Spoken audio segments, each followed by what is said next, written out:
Bem-vindos a mais um episódio de E aí, professor? Oi, Walter. Olá, Martin. Como você vai? O mesmo de ontem. E eu espero que tenha sido bom. Digamos que foi frenético. Então ainda está frenético. Sim, sempre frenético. É por isso que nós precisamos tanto de Deus. Sabe, eu estava pensando, o episódio 59, se os que nos assistem pudessem entender que tudo que fazemos é 100% o Espírito Santo. Porque é quase impossível fazer o que fazemos. E como acaba dando certo, ninguém sabe. Algumas vezes nós ficamos quase ao ponto do desespero. E outras vezes dissemos, não vamos fazer isso. Mas a gente sempre acaba fazendo. Acabamos fazendo. Qual é o seu problema, Martin? Aliás, qual é o meu problema? Não sei como sempre acabamos fazendo. Por isso queremos dar toda a glória a Deus, porque nada pode vir de nós. Nós somos apenas veículos. Com certeza, não somos nada. Deus é muito bom com a gente. Vamos agradecê-lo. Nosso Pai Celeste, muito obrigado por nos usar. Muito obrigado por tudo que Tu tens feito por nós.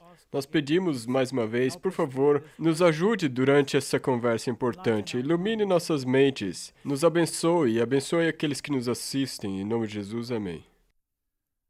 Martin, eu sempre tenho tentado evitar essa questão, pois ela é muito controversa e as opiniões por aí são tão fortes que qualquer pequena diferença em relação ao que um grupo pensa ou o que outro grupo pensa te coloca na linha de tiro. E é um fato interessante que no mundo, o assunto sobre o qual falaremos hoje tenha derramado mais sangue do que qualquer outro assunto. Milhões e milhões morreram em conflito por causa do assunto sobre o qual falaremos hoje. Mas Deus nunca quis isso, pois Deus é um Deus de amor e misericórdia, mas o diabo não é. Ele Ele está em guerra com Deus. O tópico sobre o qual falaremos hoje é a doutrina da lei, predestinação e perfeição cristã. E esse assunto foi extensivamente debatido ao longo da história. E ele ainda levanta grandes discussões em todas as denominações, inclusive a nossa. Correto. E existem partidos distintos que são absolutamente contrários ao outro, que se referem a esse assunto. Isso não é novidade. Alguns pensam que deveríamos simplesmente sentar na arquibancada e assistir o que um lado diz para o outro, só para ver no que vai dar.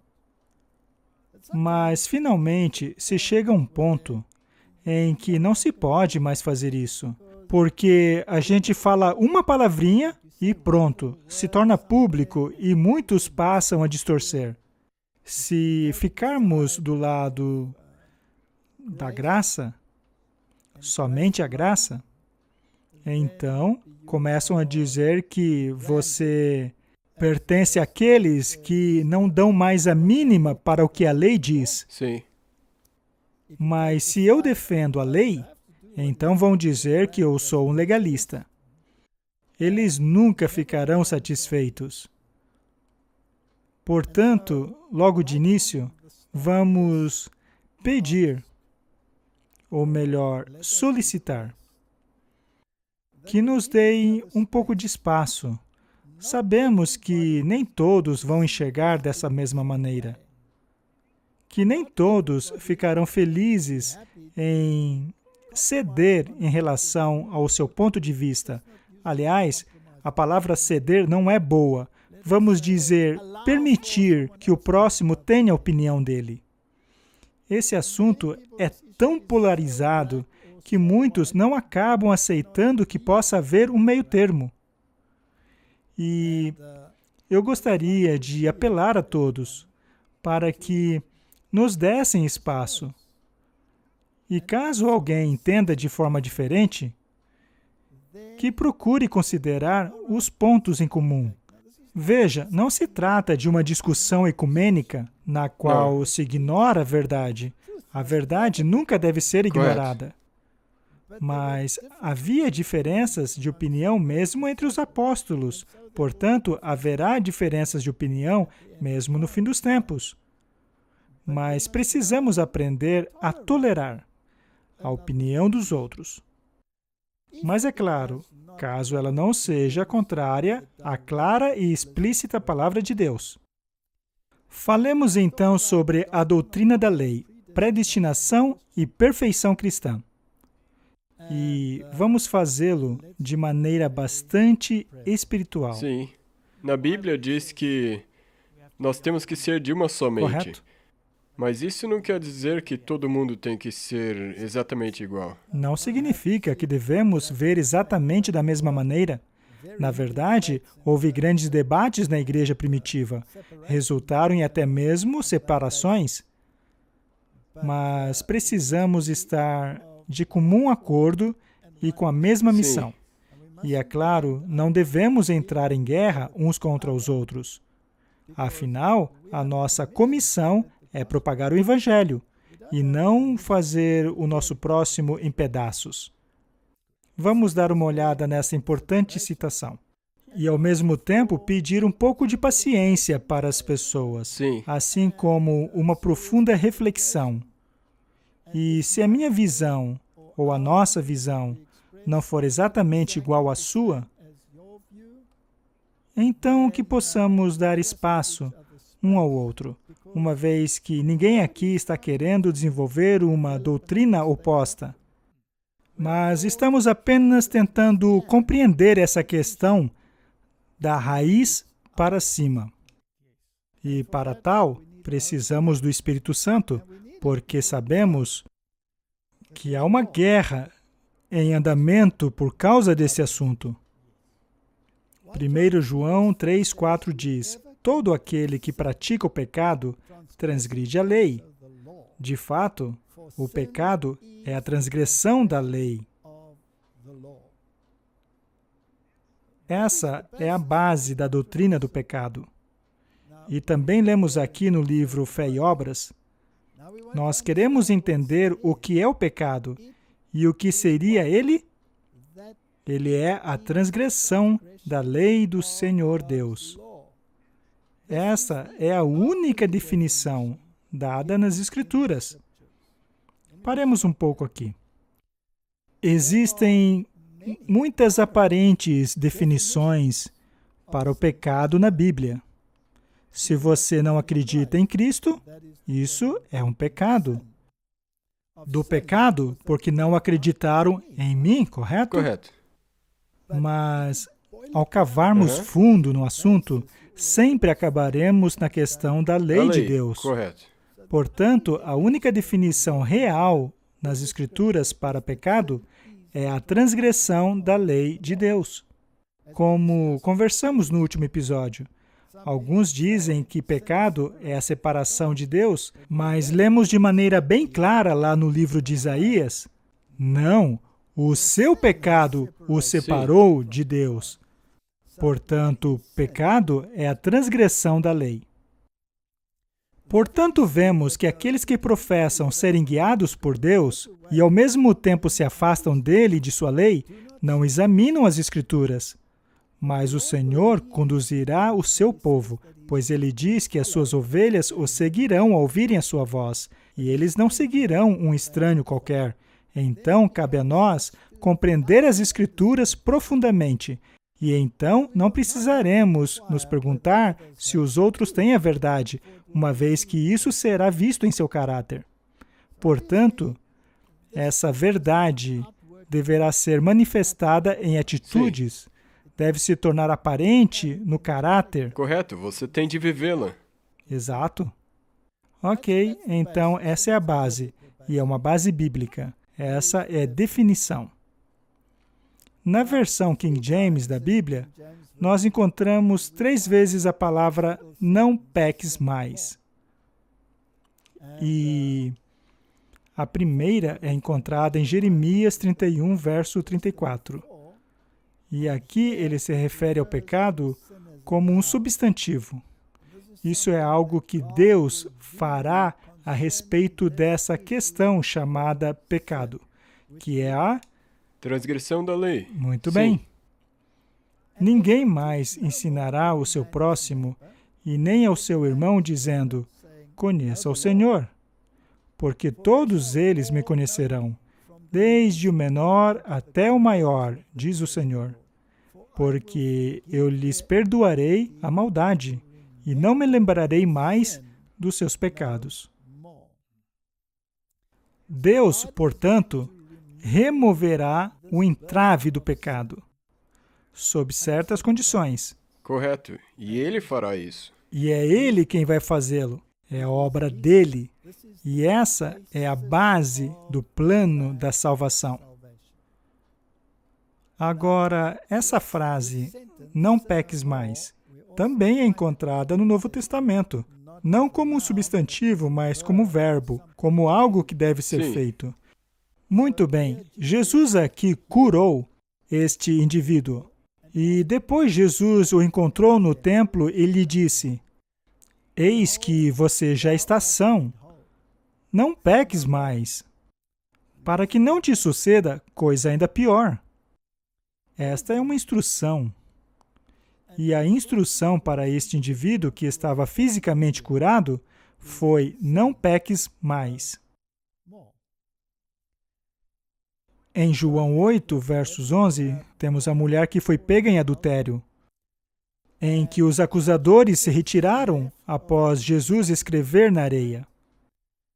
E ela, em resposta a Jesus, que a perguntou, onde estão os seus acusadores? Disse, ninguém, Senhor, ninguém está mais aqui para me acusar. E Jesus disse a ela, eu também não te condeno. E agora vem a ordem, vá, e não peques mais. Ao analisarmos esse verso, veremos que nele encontramos tanto o elemento da justificação quanto da santificação. Não é? Eu também não te condeno. Isso é perdão. Sim, é graça. E justificação. Vai e não peques mais. Isso é santificação. Sim. Mas isto é exigência ou uma Uma orientação? instrução. Tem certeza? Sim. E tendo a definição de pecado em mente, você poderia refrasear o verso para mim? Então vai e cumpra a lei na sua totalidade. É o que ele está dizendo, não é? Guarde a lei. Muito bem, mas e se Jesus der a instrução, guarde a lei? Seria, então, de acordo com a instrução, possível cumprir isso? Sim. Deveria ser, certo? No entanto, há muitas religiões pelo mundo dizendo ninguém consegue guardar a lei. Mas isso bate de frente com a instrução de Jesus. Vai, não peques mais. Há muitas pessoas que te dizem que uma vez que é impossível guardar a lei, Deus teve que se livrar dela. Correto. Na verdade, a maioria do mundo cristão ensina isso. E as declarações que nós acabamos de fazer. Muitas pessoas vão dizer, lá vão eles de novo, vocês estão sendo Mas só legalistas. estamos lendo as Escrituras Mas nós estamos apenas lendo as Escrituras. É isso que tem que ser frisado. e precisamos estudar as Escrituras, pois ela é a base do plano da salvação. Este assunto é muito importante. A grande pergunta, então, é: o que os tornaria capazes de irem e não pecarem mais? E é aqui que entra. Antes de acusar alguém de ser legalista por citar esse verso, estude isso. Exato. Então, como funciona? Esta é uma citação do livro O Grande Conflito.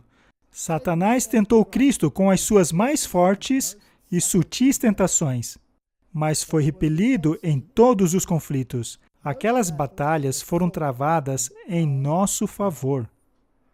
Aquelas vitórias nos possibilitam que sejamos vencedores. Cristo dará força a todo aquele que buscá-lo. Então, como nos tornamos capazes? Através de Cristo. Jesus dará força a todo aquele que pedi-la. Isso é algo que precisamos fazer. Você tem que procurá-lo. Temos que buscar. Nenhum homem pode, por seu próprio consentimento, vencer Satanás. O tentador não tem poder para controlar a vontade. Note como a vontade é importante. Sim. Não é? Ou a forçar a alma a pecar. Ele pode perturbá-la, mas não pode contaminá-la. Ele pode agoniar, mas não corromper. O fato de que Cristo foi vitorioso deveria inspirar os seus seguidores com coragem para lutar varonilmente a batalha contra o pecado e Satanás. Em 1 João 2,4 é dito: aquele que diz, eu o conheço, mas não guarda os seus mandamentos, é um mentiroso, e a verdade não está nele. Quando Jesus disse, vá e não peques mais, ele não estava ordenando algo impossível? Na verdade, aqui, através do discípulo João, ele diz que se você não seguir as suas instruções, você, na verdade, é um mentiroso ao dizer que o conhece. São as Escrituras. Não estamos inventando isso. E já deve ter alguém bravo conosco aí. Pois não importa o que dissermos, estaremos sempre encrencados. Sim. Mas isso é o que a Bíblia ensina.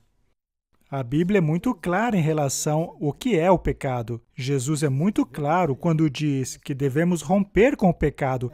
A Bíblia deixa claro que, se não seguirmos essa orientação, então nós estaremos mentindo ao dizer que somos cristãos. Sim. Mais um parágrafo do grande conflito. Que ninguém engane a si mesmo achando que pode se tornar santo enquanto viola voluntariamente um dos requerimentos de Deus. O cometer o pecado conhecido faz silenciar a voz testemunhadora do Espírito e separar a alma de Deus. O que é que separa? O pecado voluntário. Pecado voluntário. Adão e Eva cometeram um pecado voluntário? Sim. Sim. Sim, cometeram. Houve consequências? Sim. Foram separados, não? É. Então eles foram separados e aí cometeram pecado, ou eles cometeram pecado e aí foram separados? Primeiro cometeram. Pecado é a transgressão da lei, e qualquer que peca transgride a lei. Não o viu nem o conheceu. 1 João 3,6. Conquanto João, em suas epístolas, trate amplamente do amor, não hesita, todavia, em revelar o verdadeiro caráter da classe de pessoas que pretendem ser santificadas ao mesmo tempo que transgride a lei de Deus. Aquele que diz, eu o conheço e não guarda os seus mandamentos, é mentiroso, e nele não está a verdade, mas qualquer que guarda a sua palavra, o amor de Deus está nele verdadeiramente aperfeiçoado. Esta é a pedra de toque de toda profissão de fé. Não podemos atribuir santidade a qualquer pessoa sem aferi-la pela medida da única norma de santidade no céu e na terra. Se os homens não sentem o peso da lei moral, se amesquinham e consideram levianamente os preceitos de Deus, se violam o menor desses mandamentos e ainda assim ensinam os homens, não serão de nenhum apreço à vista do céu. E podemos saber que suas pretensões são destituídas de fundamento. Esta citação não é arbitrária. Afinal, é uma citação da Bíblia. Jesus disse, eu não vim abolir a lei. Nem um tio ou vírgula de maneira alguma desaparecerá da lei. Se me amais, guardareis os meus mandamentos. Tudo o que analisamos até o momento é escriturístico. Não podemos negar a base e a fundação que é afirmada aqui pelas Escrituras com relação à lei de Deus. Este parágrafo é do Review and Herald. É apenas pelo aceitar a virtude e a graça de Cristo que podemos guardar a lei. Isto é muito importante. E isso agora está tocando no X da questão. E aqui está a diferença entre legalismo e fé. Correto. Quando você diz a si mesmo, beleza, agora já entendi tudo, deixa comigo, isso é legalismo. Mas quando se está totalmente dependente da virtude e graça de Cristo, estamos então operando pela fé. Sim. Acreditar na propiciação dos pecados, ou seja, o preço que foi pago na cruz, habilita o homem caído a amar a Deus de todo o seu coração e o seu próximo como a si mesmo. Temos aqui um exemplo clássico da Bíblia, do fariseu e do publicano. O fariseu disse, eu sou tão grato por não ser como aquele cara aí atrás. Eu faço isso, eu faço aquilo, eu devolvo o dízimo e faço tudo o que me é pedido. Sou um cidadão exemplar. Mas o outro diz, Senhor, eu sou um pecador. Qual deles foi para casa justificado? O publicano, O publicano. que reconheceu que ele era um pecador. O fariseu estufou tanto o peito que se suas roupas tivessem botões, eles estourariam. Enquanto o outro deixou o peito todo amassado. Este aqui foi o justificado. Isso nos diz, então, que, apesar de haver esta ordem, vai e não peques mais, precisamos ser habilitados pelo poder de Cristo. Eu estava olhando essa citação de novo. Habilita o homem caído a amar Deus de todo o coração e ao próximo como a si mesmo. Nestes 2 mandamentos, dele depende toda a lei. Correto? Temos que amar a Deus e ao nosso próximo. Então, na verdade, isso também poderia dizer, habilita o homem caído a amar a Deus e guardar sua lei. Sim. Gálatas 3, versos 2 diz, gostaria de saber apenas uma coisa. Foi pela prática da lei que vocês receberam o Espírito ou foi pela fé naquilo que ouviram? É uma pergunta retórica. É óbvio que não foi pela prática da lei, mas pela fé. E o verso 22 diz, mas a Escritura encerrou tudo debaixo do pecado, a fim de que a promessa, que é pela fé em Jesus Cristo, fosse dada aos que creem. Portanto, é sempre pela fé. Correto. E Romanos 14, 23 diz claramente, tudo o que não provém da fé é pecado. Será que temos uma nova definição de pecado? Mas será que poderíamos redefinir dizendo, tudo o que não provém da fé é transgressão da lei? 100%. É isso que está dizendo. Sim. E muito bem, então, isto já fica claro desde o início, que não temos nada do que nos orgulhar, pois qualquer forma de legalismo é uma afronta a Deus. Sim. A maneira correta de compreendermos isso é através do reconhecimento. Reconhecer que sou pecador, Sim. arrependimento, Aham. aceitação do sacrifício através da fé Sim, admitir responsabilidade. e, finalmente, dar a Deus a permissão Aham. para nos transformar. Correto. E isto é um ato da vontade e é uma escolha pessoal. Este é um assunto muito importante. Poderia Deus nos mandar guardar a lei, sendo impossível guardar a lei? Não. Seria uma ordem fútil. Sim. Esta questão tem sido assunto de grande debate desde a sua incepção. Exatamente. Bem, desde Adão e Eva. Sim. Martinho Lutero, durante a Reforma, tendo saído de uma igreja totalmente baseada em obras, chegou à conclusão de que somos justificados apenas pela fé. E isso é o coração da religião, de acordo com ele. Martinho Lutero, em seu artigo Justificação pela Fé Apenas, diz, nada pode ser cedido ou rendido, nada. nem nada pode ser concedido ou permitido contrário ao mesmo. Este é o artigo principal do que ele escreveu sobre o assunto. E então ele diz, se o artigo da justificação for perdido, toda a doutrina cristã é perdida ao mesmo tempo. A doutrina da justificação é a pedra angular. É ela que dá a luz, nutre, constrói, preserva e defende a Igreja de Deus. E sem ela, a Igreja de Deus não pode existir por uma hora. Quando o artigo da justificação é derrubado, tudo é derrubado. Justificação pela fé apenas. A justificação é algo em que me agarro apenas pela fé. Não há nada que possa ser feito para consegui-la. O termo justificação é um termo jurídico. Tem a palavra justiça nele. Então, ao sermos justificados, há então uma justiça imputada a nós. Como Martinho Lutero explica, é uma justiça externa. Não se trata da sua justiça. Ela vem de Deus. Somos justificados por Cristo.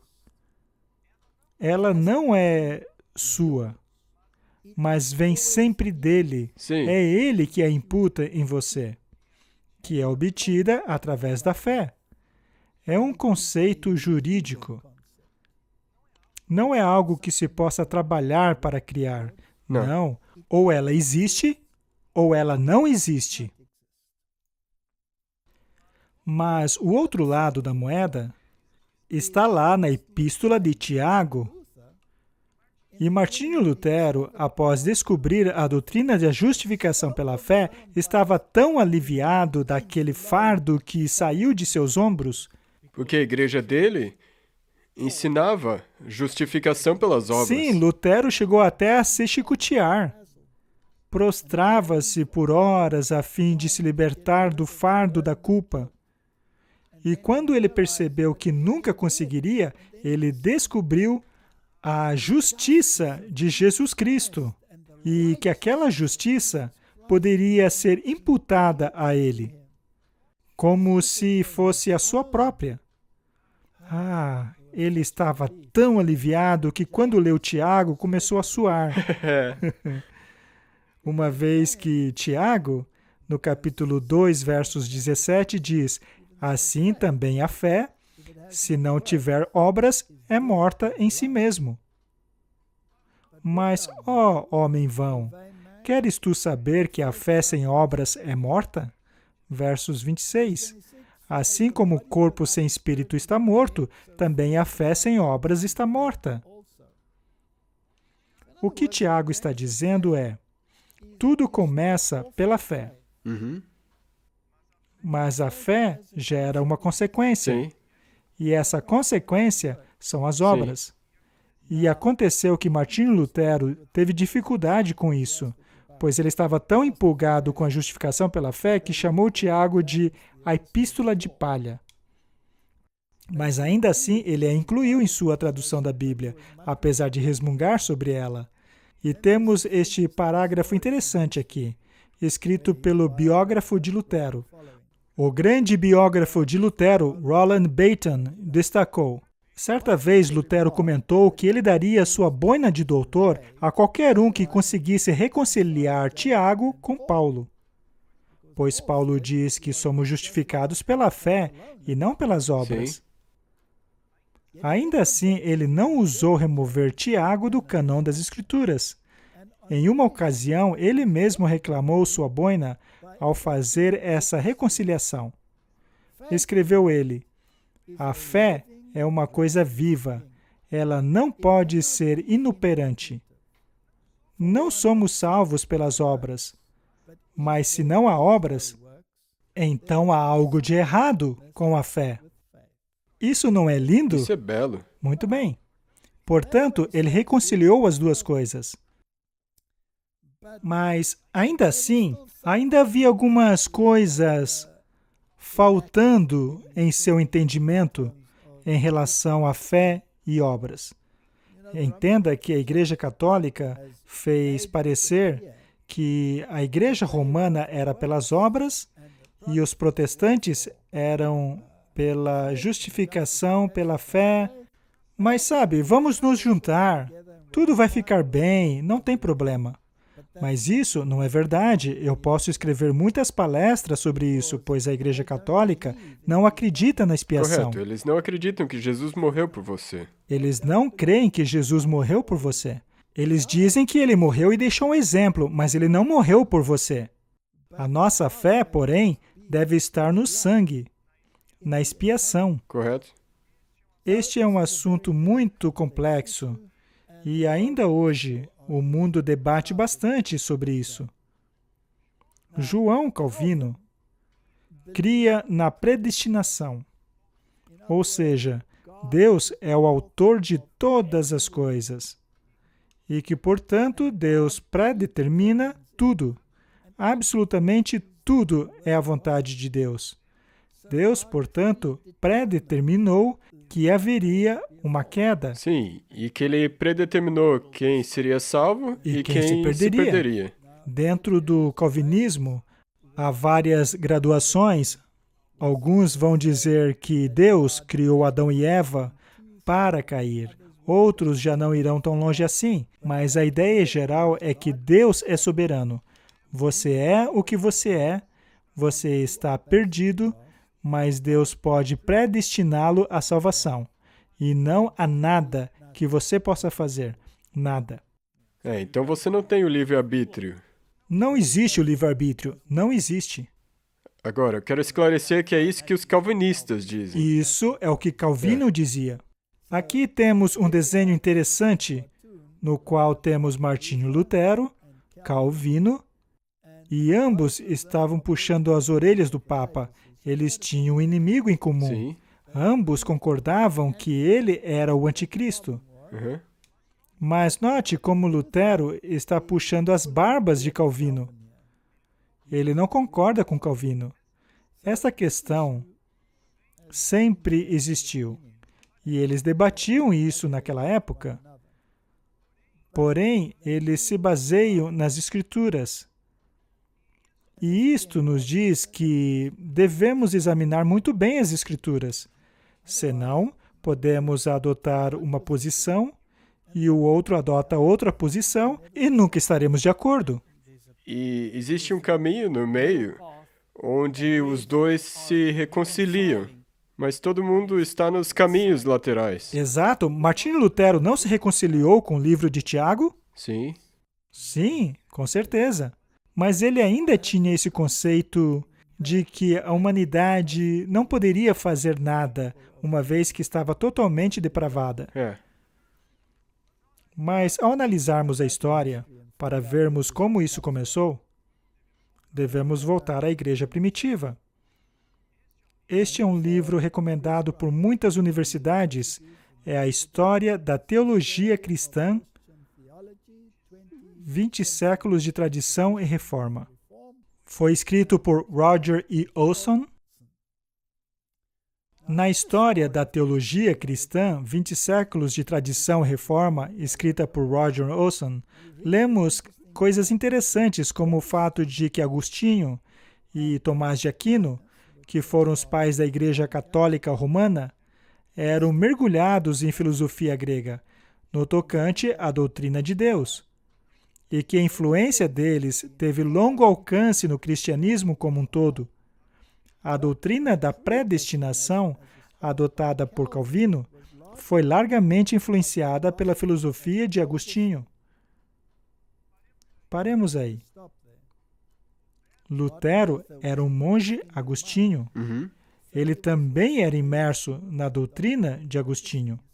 Isso impressionou as suas mentes em muitas e muitas questões que dizem respeito a Agostinho, que ainda são adotadas por muitas igrejas protestantes hoje. Veja, por exemplo, o Milênio de Paz faz parte da Igreja Católica e da Igreja Luterana. Prosseguindo, Na doutrina de Agostinho, a liberdade para não pecarmos não existe, uma vez que ele acreditava na eleição incondicional e na graça irresistível. Graça. Todas essas doutrinas estão bem vivas hoje. Elas fazem parte de muitas denominações cristãs espalhadas pelo mundo hoje. Muitos dizem, não somos capazes de guardar a lei de Deus. Não temos liberdade para não pecar. Somos pecadores. E graças a Deus, Deus é um Deus de amor, de graça, e podemos simplesmente viver a vida que vivemos anteriormente.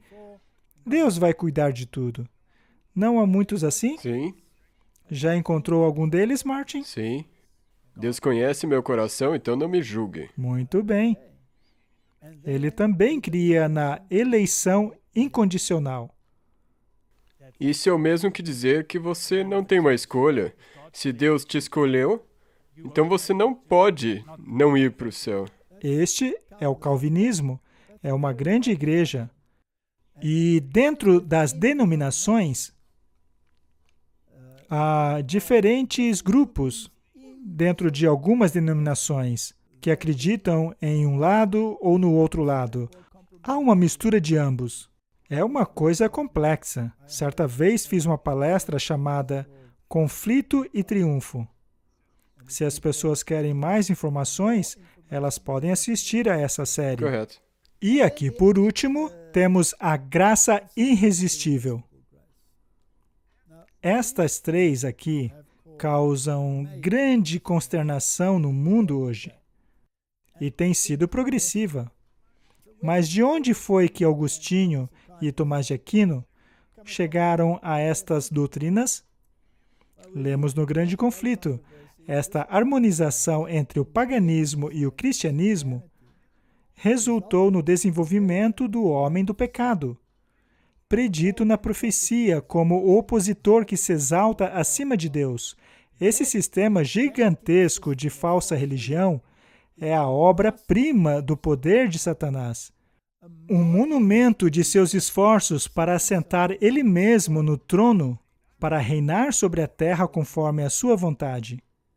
O catolicismo romano é tão vasto que é capaz de até mesmo absorver todas essas filosofias. Assim, eles podem dizer que podemos acolhê-lo, mesmo que você queira ser salvo em seu pecado. E podemos acolhê-lo se você quiser ser salvo pelas obras. Sim. Mas se quiser ser salvo dos seus pecados, então você terá um problema com o sistema. O paganismo que foi absorvido foi a filosofia grega. E a imortalidade da alma passou a ter um papel muito importante, pois se somos imortais, a morte não é mais o salário do pecado. Então, a doutrina do pecado cai por terra. Correto. Se inserirmos a doutrina da imortalidade, Sim. Martin, ao analisarmos esse sistema de falsa religião gigantesco, a Bíblia o descreve como esta besta conglomerada, esse monstro. Veja que a maior parte de seu corpo é do leopardo, o que significa que a maior parte de sua filosofia é grega. Sim. O catolicismo romano, tanto nas filosofias de Agostinho, quanto nas filosofias de Tomás de Aquino, são filosofias gregas. E o sistema sobre o qual o sistema deles é baseado são as patas do urso, ou seja, a filosofia medo-persa. E aqui temos a boca do leão, a maneira como a besta apresenta a sua religião ao povo é através da religião babilônica, Correto. Baal, Adoração a Baal. E os medo-persas? mitraísmo, adoração ao sol. Isso você mostrou na sua apresentação Nahum. Correto? Agora, os chifres são naturalmente romanos. Isso dá a ela o poder e a autoridade. Essa besta autoritária é uma obra-prima, é um conglomerado capaz de absorver todas as falsas religiões do mundo. E pode ser até o paganismo, então pode ser qualquer religião. Mesmo essa religião mundial, da qual falam tanto hoje, ela pode ser absorvida por esse sistema. Qualquer religião pode, menos uma. É aquela que te salva dos seus pecados. Vejamos a doutrina da predestinação. Eles se baseiam no livro de Romanos. Romanos 8, 29 diz: pois aqueles que de antemão conheceu, também os predestinou para serem conforme a imagem de seu Filho, a fim de que ele seja o primogênito dentre muitos irmãos. E aos que predestinou, também chamou. E aos que chamou, também os justificou. E aos que justificou, também glorificou. O que eles fazem é transformar essa presciência de Deus em um decreto, que o torna predestinado, ou para ir para o inferno, ou para ir para o céu. No caso de você ter sido predestinado para a perdição, bem feito para você, porque você é um pecador. Mas se você é predestinado para ir para o céu, foi por causa da graça irresistível de Deus, que o faz automaticamente se adequar a Ele, goste de você ou não. Quer você queira ou não, você não tem escolha. Você não tem escolha, porque você não tem livre-arbítrio. Não se pode escolher não pecar. Afinal, absolutamente tudo é obra de Deus. Em outras palavras, você pode sentar, relaxar e assistir, e aguardar para ver de qual lado você vai terminar. Esse tema já gerou debates gigantescos ao longo da história, mesmo dentre os círculos calvinistas, pois alguns queriam se libertar desse pensamento. Está tudo naquela série Conflito e Triunfo, sobre a qual falamos há pouco. Mas vamos avançar. Vejamos o que Wesley tinha a dizer sobre o assunto. Porque uma vez que esse assunto cresceu, e as várias denominações do mundo passaram a discutir essa questão, alguns adotando essa posição, outros a outra, então veio Wesley e chacoalhou tudo. Este é o artigo sobre predestinação de John Wesley. Acho que deveríamos lê-lo, pois há pensamentos incríveis aqui. O tempo. Com tudo o que existe nele, está presente com Deus de uma vez, então ele vê tudo de uma vez. Obviamente, ele está falando de Deus aqui. Seja lá o que foi, é ou será até o fim dos tempos. Mas veja só, não devemos concluir que as coisas acontecem porque ele já as conhece. Não, mas ele as conhece porque acontecem. Ele se refere à predestinação. Apenas porque Deus sabe quais serão as suas escolhas, não quer dizer que Ele fez a escolha por você. Não. É isso que Ele quer dizer. Eu, por exemplo, e me permitam aqui comparar as coisas dos homens com as profundezas de Deus, sei que o sol brilha. Ainda assim, o sol não brilha porque eu sei disso. Eu sei porque ele brilha. A minha sabedoria sabe que o sol brilha, mas de maneira alguma faz ele brilhar. Da mesma maneira, Deus sabe que o homem peca, pois ele sabe de tudo, mas nós não pecamos porque ele sabe. Correto. Não faz sentido? Isso é muito importante. Mas ele o sabe porque pecamos. A sua sabedoria supõe o nosso pecado, mas de maneira alguma causa o pecado. Ou seja, Deus, olhando a todas as eras, desde a criação até a consumação, como se fosse um momento, e vendo de vez tudo aquilo que acontece nos corações dos homens, conhece todos aqueles que acreditam ou não, em todas as eras e nações. No entanto, aquele que ele conhece, seja fé ou descrença, de maneira alguma é causada por seu conhecimento. Os homens são tão livres para crer ou não crerem, como se Deus não soubesse de nada. Ele está desenvolvendo um argumento aqui. E segundo ele, a predestinação é diabólica. Ele chega até a dizer que a predestinação torna Deus pior do que o diabo, pois ela o torna o autor do mal.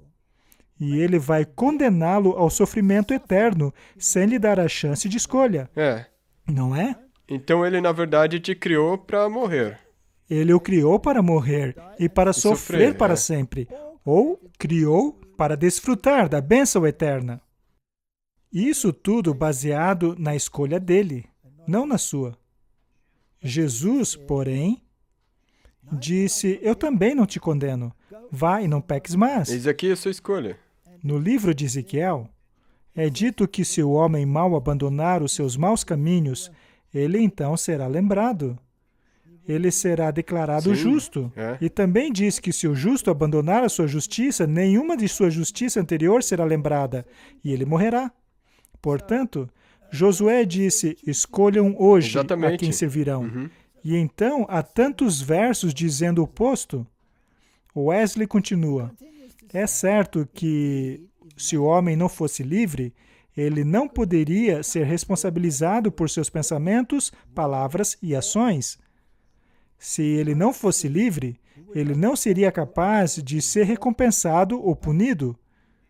Ele seria incapaz, seja da virtude ou do vício, de ser moralmente bom ou mau.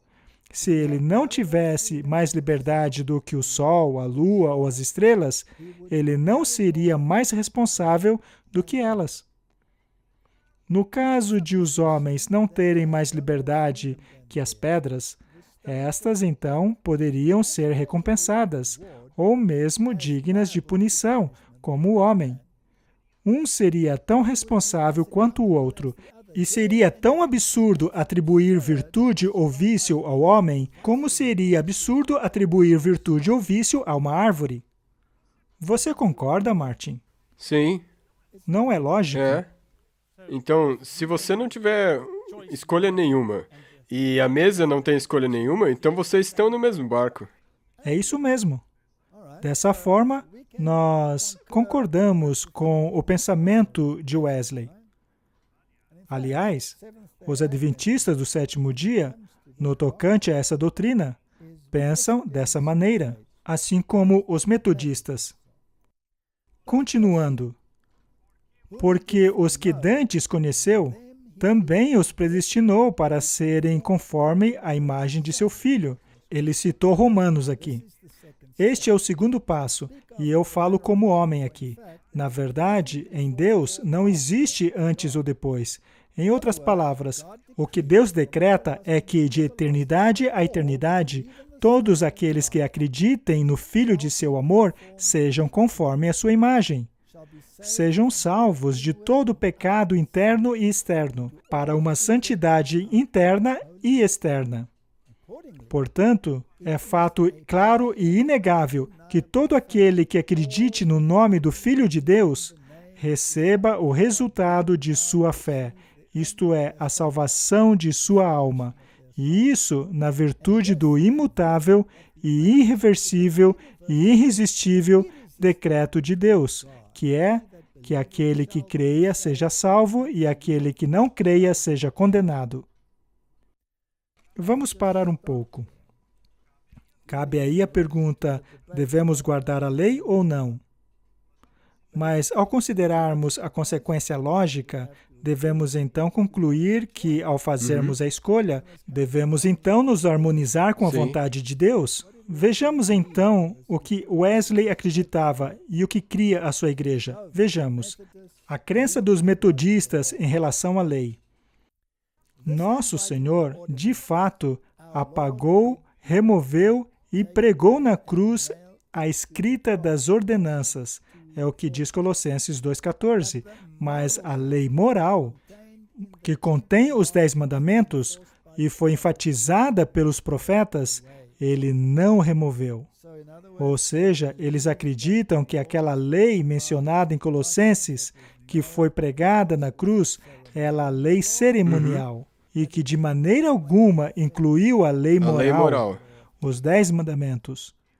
Eles creem que a lei moral permanece no fundamento completamente diferente do da lei cerimonial. Cada parte dessa lei deve permanecer em vigor sobre toda a humanidade em todas as eras. É o que John Wesley dizia. A lei moral permanece. Aham. Mas no calvinismo, é muito fácil dizer que a lei não permanece. Porque Afinal, somos Sim, predestinados. Mas há facções dentro do calvinismo que diz que a lei permanece. Na verdade, eles leem a lei todos os domingos no púlpito. Mas há muitos subgrupos do calvinismo que dizem que a lei já era. Não devemos mais guardá-la. E ainda há os subgrupos que dizem que guardar a lei é pecado. É um completo revés. isso soa como o diabo, o argumento que ele tem. Se parece com o argumento do diabo, que segundo a Bíblia, o pecado é a transgressão da lei, mas eles dizem que guardar a lei é pecado. Pecado. Isso Não faz o menor sentido. E, finalmente, os metodistas creem que nenhum cristão está livre da obediência dos mandamentos chamados morais. Bem, se esse é o caso, eu me pergunto, por que só guardam 9 deles? Mas deixa para lá. A fim de compreendermos essa doutrina do fundamento do pecado, e lembre-se, estamos caminhando para a perfeição cristã, certo? Que é realmente polêmica. Apenas sobre a luz do santuário é que podemos compreender a doutrina da salvação. É por isso que a mensagem do santuário é de tamanha importância. E me parece que a maioria do cristianismo hoje se esqueceu do santuário. Eles não sabem do que se trata, porque a maioria do cristianismo hoje vê que está no Velho Testamento, então não se aplica. Mas Jesus disse claramente que tudo aquilo que foi escrito no Antigo Testamento testifica dele. Dele. Portanto, isso é algo que precisamos estudar. E ao lermos o livro de Hebreus, vemos que é tudo sobre o santuário. Ele basicamente é a aplicação da mensagem do santuário. Sim. Ele fala do sumo sacerdote que entrou no santuário celestial. Não um feito por mãos humanas, mas um construído pelo próprio Deus. Portanto, é necessário entendermos o ministério terrestre para entendermos o ministério celestial. Correto. E qual é a mensagem do santuário? O que ele era? Bem, toda a mensagem do santuário era a solução para o pecado. Jesus Correto? Cristo. Tudo no santuário apontava nessa direção. Absolutamente tudo. Ao estudarmos essa mensagem do santuário, estamos automaticamente estudando o plano da salvação. Veja este parágrafo do grande conflito. Todos que receberam luz sobre esses assuntos devem testemunhar das grandes verdades mencionadas a ele por Deus. O santuário no céu é o centro da obra de Cristo a favor do homem.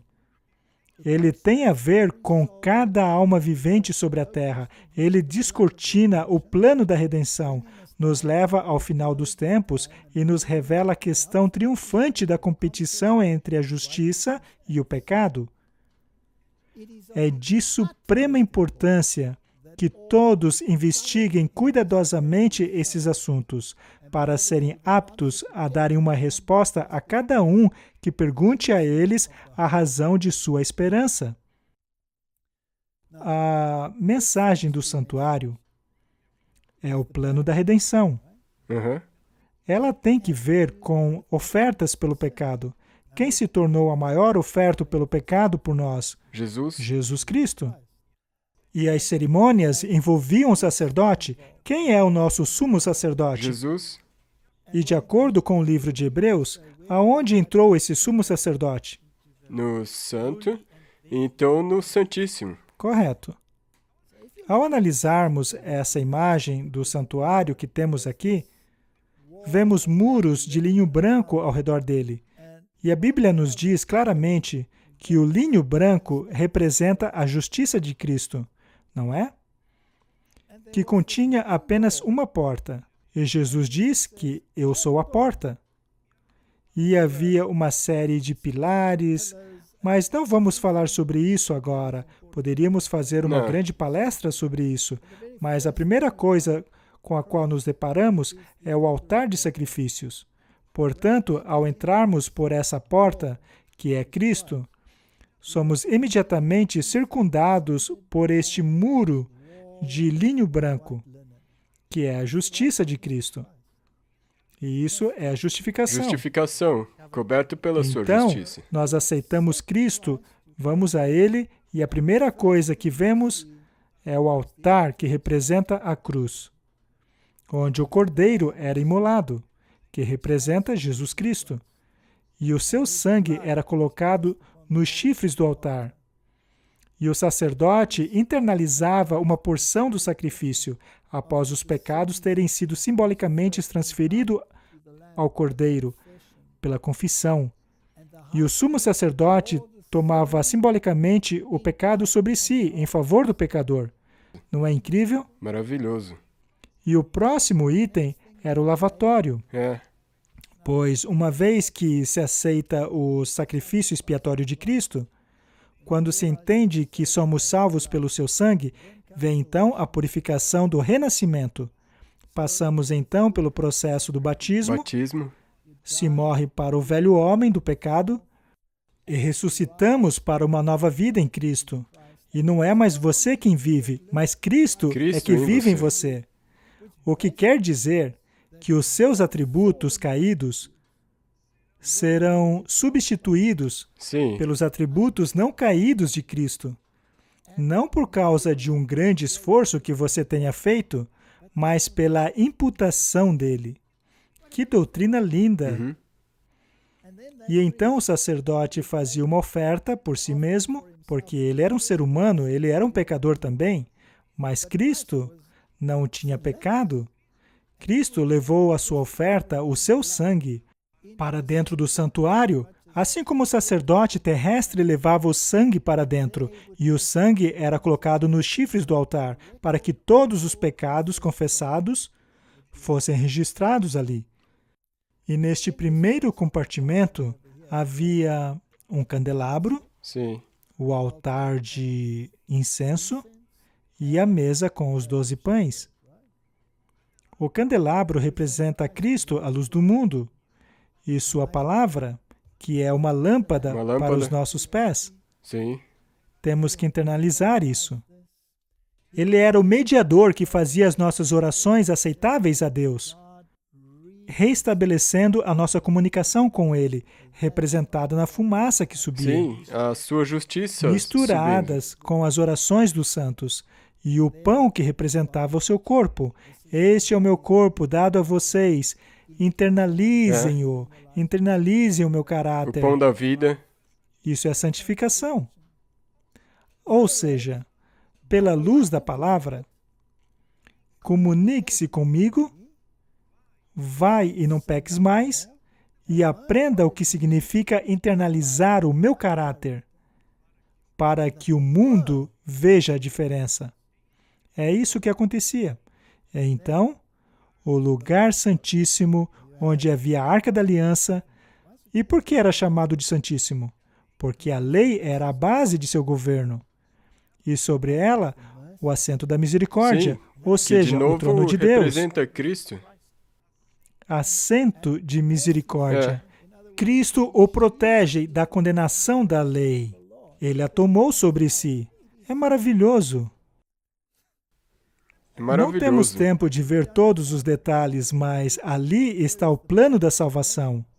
Se eliminarmos qualquer um desses componentes, você fica atolado no meio do caminho. Muitos querem entrar e ser justificados por Cristo, mas o que significa se arrepender e abandonar seus pecados? O que quer dizer ser lavado pela água do renascimento? O que quer dizer ser santificado pelo íntimo caminhar com Jesus? O que significa? Devemos estudar isso. Os sacrifícios que eram oferecidos, as ofertas pelo pecado e demais ofertas, se trata de um sistema lindo. O fato de que tudo culmina na arca, onde está a lei, te mostra que a lei não foi anulada. Não, foi colocada no No lugar Santíssimo. Santíssimo.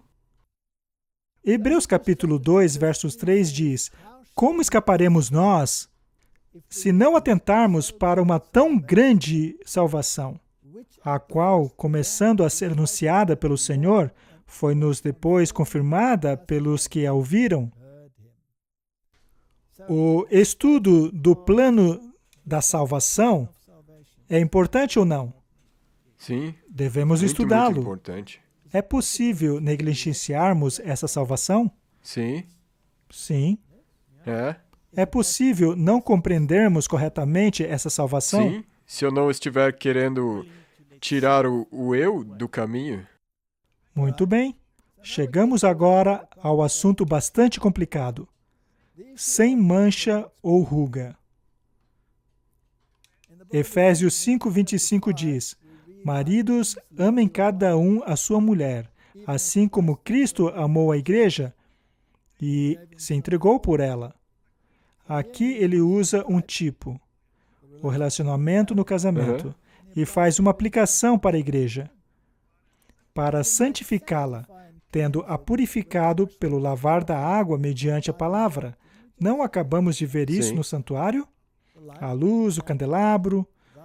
Tua palavra é uma lâmpada para os meus pés, e a lavagem pela água simboliza a purificação do pecado, Sim, o batismo. para apresentá-la a si mesmo como igreja gloriosa, sem mancha, sem ruga ou coisa parecida, mas santa e sem culpa. De acordo com esses versos, Martin, quem faz a purificação? Jesus Jesus. é maravilhoso, como é Ele que está fazendo tudo. Ele faz tudo. E é Ele mesmo que está apresentando a si mesmo a igreja gloriosa. Então é Ele que está fazendo todo o trabalho. Você tem que permiti-lo. Muito bem. Esta igreja, portanto, precisa estar sem mancha ou ruga. Deve estar sem culpa. E Jesus é o Cordeiro sem culpa. Ou seja, essa igreja deve refletir a justiça de Cristo. E agora é que a coisa complica. Sim, É aí que o grande debate começa, aonde o sangue corre pelas ruas. Nada neste mundo é tão querido para Deus como a sua igreja. É com extremo cuidado que Ele guarda aqueles que o buscam. Nada pode ofender mais a Deus do que quando os servos de Satanás procuram roubar do povo de Deus os seus direitos. O Senhor não abandonou o seu povo. Satanás aponta para os erros que cometeram, na tentativa de fazê-los acreditar que se separaram de Deus. Anjos malignos procuram desesperadamente desencorajar aqueles que estão lutando para vencer o pecado. Trazem diante deles a sua indignidade do passado, apresentando o seu caso como sem solução. Martin, eu já sou cristão há 35 anos. Eu já vi tantos jovens sentirem-se sem esperança. Acham que são caso perdido. Eles já andaram em becos muito escuros na vida. E acham que Deus não pode aceitá-los. E Satanás está lá, acusando-os. sim, Ele está o tempo inteiro. E há muitos que defendem a doutrina de que não devemos ter uma mancha ou ruga. Mas ao olharem para si, tudo o que veem são manchas e rugas. Então se desesperam. Agora, o que significa pregar o Evangelho? Não quer As dizer boas notícias. boas novas. E será que descobrir que você é um caso perdido é boas novas? Não, Não, isso são más notícias. Então há algo distorcido por aí. Devemos ver o assunto na perspectiva correta. sim. Este é um assunto que causará alguns tremores, pois se adotamos um lado, você acaba sendo visto como um legalista. Mas se adotarmos o outro lado, então passamos a achar que não somos capazes de deixarmos de pecar. Mas isso faz de Jesus um mentiroso. Faz dele um carrasco que lhe diz para não pecar mais, mesmo sabendo que você é completamente incapaz de fazê-lo. Isso não tem lógica. Devemos ficar dentro da lógica. Então, como lidamos com esses versos? Romanos 8, verso 7. Porque a mente carnal é inimizade contra Deus, pois ela não é sujeita à lei de Deus, e nem poderia ser. Ou seja, em minha natureza carnal, sou um pecador, não me sujeito à lei de Deus. Sou um transgressor da lei. E é certo que não consigo me sujeitar à lei de Deus. Ou seja, o que esse verso está dizendo é que não posso guardá-lo, não é? Mas Jesus me mandou guardá-la. Sim.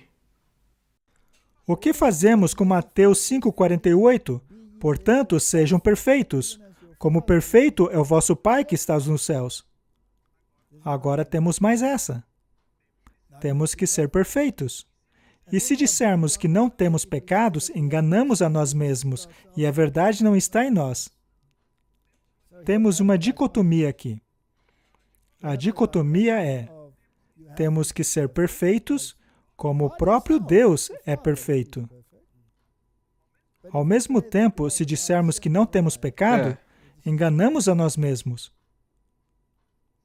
Sempre que encontramos na Bíblia duas coisas que são completamente opostas uma da outra, precisa haver algo que as harmonizem, não é? Vamos dar uma olhada em duas coisas. A primeira é que, talvez, a perfeição não é a mesma coisa que sem pecado. É uma possibilidade, não é mesmo? Sim. E talvez ser perfeito e, ao mesmo tempo, não ser sem pecado é possível somente em Cristo. Sim.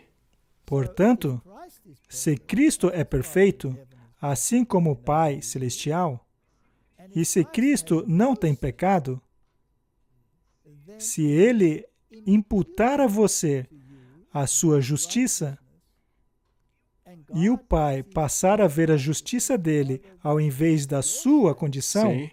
então você seria perfeito como o Pai é perfeito. Sim. Ou seja, a sua imperfeição terá sido filtrada pela perfeição de Cristo. E Deus passará a vê-lo perfeito. Porque ele estará, na verdade, olhando a justiça de O que Cristo. não quer dizer que você seja sem pecado? Muito bem. Sejamos cuidadosos. Duas possibilidades, talvez as duas juntas. Portanto, temos que ser perfeitos, como o nosso Pai Celeste é. E, ao mesmo tempo, não podemos dizer que somos sem pecado. E isso está no presente, Correto? não no passado. Não, nós não tínhamos pecado. Correto? Pois algumas pessoas dizem, ok, seu pecado foi perdoado, agora seja perfeito. Então é tempo presente. Você não tem pecado. É um ponto bem interessante que você levantou, Martin. Vejamos mais alguns versos em 1 João. Se dissermos que temos relacionamento com Ele, mas andamos em trevas, nós mentimos e não praticamos a verdade. Ali não diz não temos a verdade, Não praticamos. diz não praticamos a verdade. Mas se andarmos na luz, como Ele na luz está, temos comunhão uns com os outros, e o sangue de Jesus Cristo, seu Filho, nos purifica de todo pecado. Se você é purificado de todo o pecado, isso te faz sem pecados, Sim. não é? Mas não posso dizer que estou sem pecado, pois eu sou pecador. Mas, por decreto, Sim. Ele pode me declarar sem pecados. Correto. Se dissermos que não temos pecado, enganamos a nós mesmos e a verdade não está em nós. Portanto, o estar sem pecado não é inerente à minha pessoa. Estar sem pecado é possível somente nele. Se confessarmos os nossos pecados, Ele é fiel e justo para nos perdoar os pecados e nos purificar de toda a injustiça. Existe algo que precisamos fazer? Sim. Confessar. Confessar. E Ter fé. ter fé. Sim. E se dissermos que não temos pecado, fazemos dele um mentiroso. A sua palavra não está em nós. Somos pecadores. Não há nada que possamos Correto. fazer. No entanto, podemos buscar comunhão com Ele. Sim. Romanos 3, versos 23 diz: Pois todos pecaram e estão destituídos da glória de Deus. Essa é a nossa condição. Correto. Romanos 5, 12. Portanto, como por um homem entrou pecado no mundo, e pelo pecado a morte, assim também a morte passou a todos os homens, uma vez que todos os homens pecaram. Estamos todos no mesmo barco.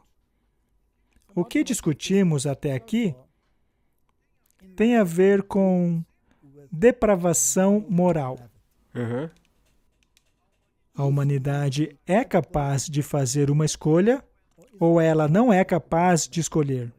Esta é a base. Se a doutrina do pecado é baseada na lei e em sua firmeza, uma vez que pela lei vem o conhecimento do pecado, e o pecado é a transgressão da lei, então, se Deus exige que não pequemos mais, então devemos ser capazes de fazer essa escolha. Correto. Há muitas pessoas no mundo que revelam claramente que não fizeram essa escolha, não é? Sim. E há muitos que dizem ter feito essa escolha, mas não vivem de acordo com ela. Na verdade, é muito triste o fato de que mesmo entre famosos líderes religiosos, vejamos constantemente na mídia as tremendas transgressões da lei cometida por eles sob a carapuça Sim, sim. do cristianismo. A Bíblia diz que pelos seus frutos os Os conhecereis. conhecereis. Muitos pregadores já pregaram ótimos sermões e até mesmo trouxeram muitos a Cristo. Mas quando esse pregador cai, também acaba tirando muitos de Cristo. É. A Bíblia nos alerta constantemente: não olhem para os homens. Correto. Não baseiem suas decisões na vida de uma pessoa, pois somos seres humanos falíveis. Podemos cair amanhã mesmo. É. E a história está cheia de pessoas que caíram. Mas isso não muda o fato de que a base da lei é vá e não peques mais. Não é mesmo? Correto. Correto. Agora, temos que lidar com a questão da perfeição moral. E é uma tarefa gigantesca. E levará um tempo para fazermos isso. Portanto, vejamos o que podemos fazer.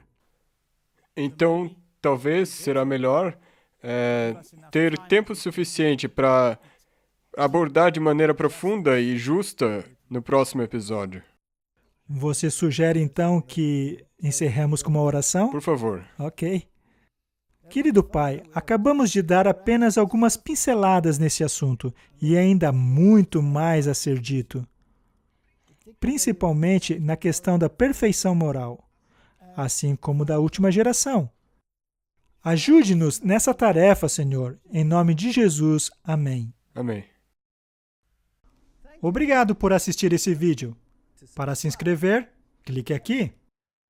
Clique no sininho abaixo para receber notificações. Para assistir o próximo vídeo, clique aqui. Muito obrigado.